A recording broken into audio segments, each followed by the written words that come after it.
नमस्कार मित्रांनो, स्वागत आहे तुमचं दिलकशी या आपल्या खास सिरीजच्या पुढच्या भागात. आजच्या भागात ध्रुव आणि कनक यांच्या नात्याला एक वेगळं वळण आपण पाहणार आहोत. चॉपरमध्ये घेतलेला तो थरार आणि अचानक समोर आलेला एक परिचित चेहरा, यातून पुढे काय घडतं ते जाणून घेण्यासाठी चला मग सुरू करूया आजचा भाग. तो तिचा हात धरून गाडीपर्यंत घेऊन गेला. एका बाजूने तिला गाडीत बसवून तो दुसऱ्या बाजूने बसला. ड्रायव्हरला त्याचा इशारा मिळताच ड्रायव्हरने गाडी स्टार्ट केली. ती मात्र खिडकीतून बाहेर बघत होती.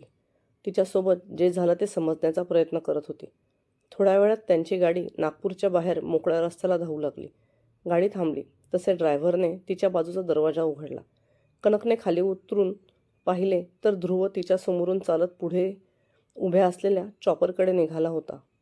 पण त्या चॉपरला पाहून तिचे मात्र धाबेदन आणले. तिने याआधी कधीही चॉपर तिच्या डोळ्यांनी देखील पाहिले नव्हते, तर त्यात बसण्याची तिची काही हिंमत होत नव्हती. ती तिथेच गाडीजवळ उभी राहिलेली पाहून ध्रुवने त्याचे 2 बोट कपाळावर घासले आणि परत चालत तिच्यापर्यंत आला आणि तिचा हात धरून तिला घेऊन जाऊ लागला. तर त्याच्या हाताला ओढ जाणवली. त्याने मागे वळून पाहिले तर ती चॉपरकडे पाहत घाबरत त्यालासुद्धा मागे ओढत होती. What are you doing? त्याला तिच्या या बालिशपणाचा राग आला आणि तो तिला रागातच म्हणाला. ते ते मी मला भीती वाटते. कनकने हिंमत करून त्याला सांगितलं. व्हॉट रबिश, यात घाबरण्यासारखं काय आहे? जास्त नाटक करू नको, चुपचाप चल. माझ्याजवळ तुला एंटरटेन करणे एवढा वेळ नाही. त्याने तिच्या हाताला धरून ओढलं, पण ती काही यायला तयार नव्हती. शेवटी वैतागून तो थोडा खाली वाकला आणि तिला आपल्या खांद्यावर उचलून घेतले. ती घाबरून त्याच्या पाठीवर बुक्के मारू लागली. पण त्याने आता तिचे काही न ऐकता तिला या चॉपरमध्ये जवळजवळ फेकलेच. त्याने त्याचे कपडे झटकले आणि व्यवस्थित करून तो आतमध्ये बसला. तशी ती घाबरून लगेच त्याला बिलगली. तिची मान त्याच्या छातीवर असल्याने तिचे उष्ण श्वास त्याच्या मानेवर पडत होते. तिने घाबरून डोळे बंद करून घेतले होते. त्याचा तो शेरवानी तिने तिच्या मुठीमध्ये गच्च पकडला होता. तिच्या अंगाची बारीकशी थरथर होत होती. पण ध्रुवला मात्र तिच्या अशा जवळ येण्याने भावना उत्तेजित होऊ लागल्या होत्या. जसे चॉपर आकाशात उंचावले तशी ती अजूनच त्याला चिटकली. आता मात्र त्याचे शरीर त्याच्या कंट्रोलच्या बाहेर गेले. त्याने हळूहळू करत त्याचे हात तिच्या भोवती आवळले. त्याचे हात तिच्या पाठीवरून फिरू लागले तसे तिला काहीतरी वेगळं जाणवलं. तोपर्यंत ते चॉपर सुद्धा आकाशात स्थिर झालं होतं. तिने डोळे उघडून हळूच त्याच्याकडे पाहिलं तर तो डोळे बंद करून आता त्याचे तोंड तिच्या मानेत खुपसून होता. त्याला तसे पाहून तिने झटक्यात त्याला तिच्यापासून दूर केला आणि थोड्या अंतरावर सावरून बसले. तो मात्र आता विचित्र नजरेने तिच्याकडे पाहत होता, कारण मुलींचा जवळ येण्याचा आणि त्या पुढचा अनुभव त्याच्यासाठी काही नवा नव्हता. पण तिने मात्र सुरू होण्याआधीच ब्रेक लावला. मुलगी बघितली नाही की लागली चिकटायला. ती तोंड वाकडं करून तोंडातच पुटपुटली, पण त्याच्या तीक्ष्ण कानांनी मात्र तिची ती पुटपुट ऐकली होती आणि त्यामुळे त्याला रागही आला होता. व्हॉट? चिकटायला? मी आलो होतो चिकटायला? बघा बघा, सांगता पण आहेत अजून. तो पुढे बोलणार त्याआधीच तिने तिचे वाक्य मधातच घुसळले. खरं तर तिला त्याला असे म्हणायचे नव्हते, पण एवढ्या वर्षांची सवय म्हणून ते वाक्य ओघाओघाने तिच्याकडून निघाले. पण आता निघालेच आहे तर माघार कशी घ्यायची? ओह गॉड डॅम गर्ल. त्याला आता त्याच्या उफाळून आलेल्या भावना कंट्रोल करणे गरजेचे होते. म्हणून तिच्याकडे दुर्लक्ष करत तो बाजूच्या कॅबिनमध्ये गेला. का देवा का? या नमुन्यालाही माझ्याच नशिबी बांधायचे होते. ती वर आकाशाकडे हात जोडत देवाला म्हणत होती. थोड्या वेळात आता चॉपर लँड होणार होते तसे तिला परत भीती वाटू लागली. पण यावेळेस मात्र ध्रुवने तिची भीती समजून तिच्याकडे पाहिले. एक लेडीज गार्ड बसून दिली. तिने त्या लेडी गार्डचा हात गच्च धरून तिची भीती कमी करण्याचा प्रयत्न केला.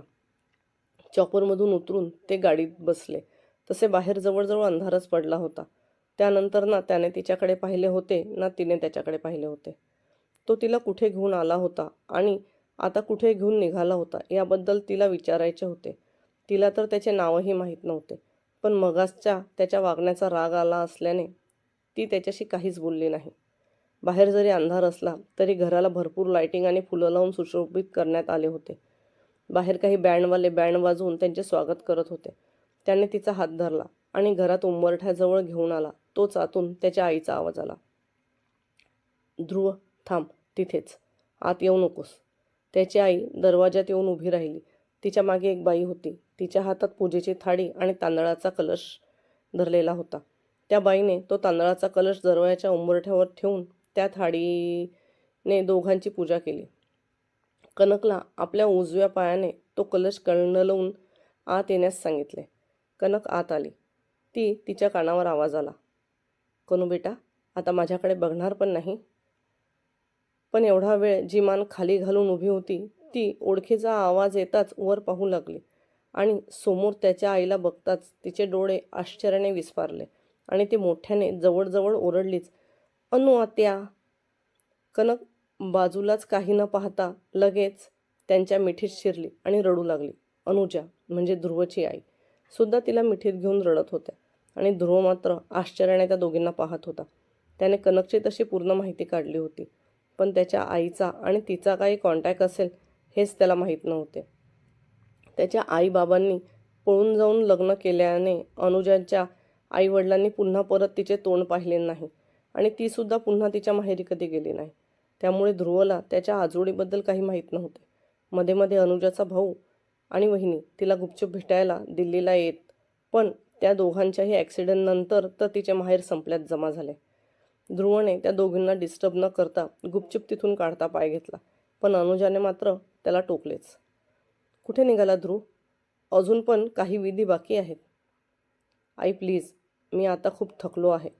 पहिलेच मीटिंग होती, त्यात तू अर्ध्या रात्री बोलवलं आणि दिवसभर माझा गडबडीत गेला.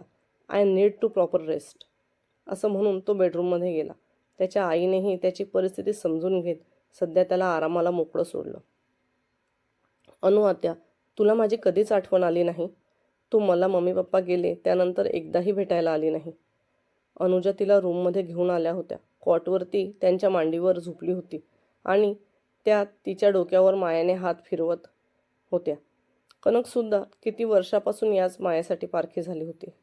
आज ती त्यांचा स्पर्श काही केल्यात तिच्यापासून वेगळा होऊ देत नव्हती, म्हणून त्यांच्या कमरेला मिठी मारून त्यांना गोड तक्रार करत होती.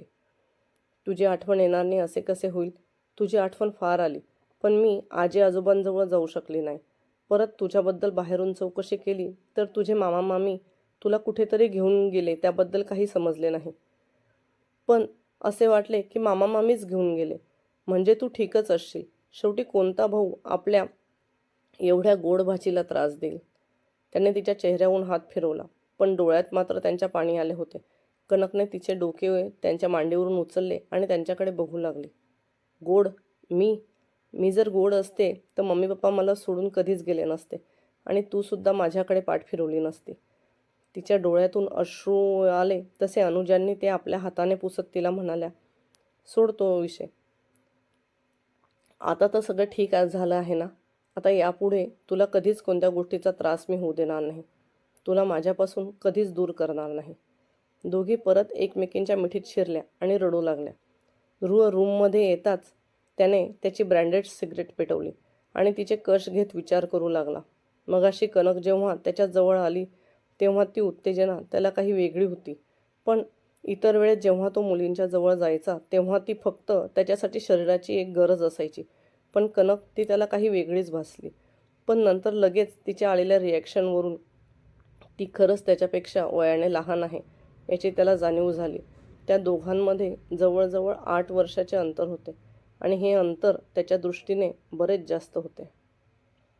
तर मित्रांनो, कनक आणि अनु आत्या यांच्या या अनोख्या भेटीनंतर तुम्हाला काय वाटतं? ध्रुव आणि कनक यांच्या नात्याचं नक्की पुढे काय होणार? ध्रुवच्या मनात उमटलेली ती भावना ती प्रेमात बदलेल का? तुमचे अंदाज आणि प्रतिक्रिया नक्की कमेंटमध्ये लिहा. आणि हो, व्हिडिओ आवडला असेल तर लाईक करा, शेअर करा आणि अजूनही चॅनलला सबस्क्राईब केले नसेल तर नक्की सबस्क्राईब करून बेल आयकॉन प्रेस करा, म्हणजे पुढचा भाग चुकणार नाही. धन्यवाद.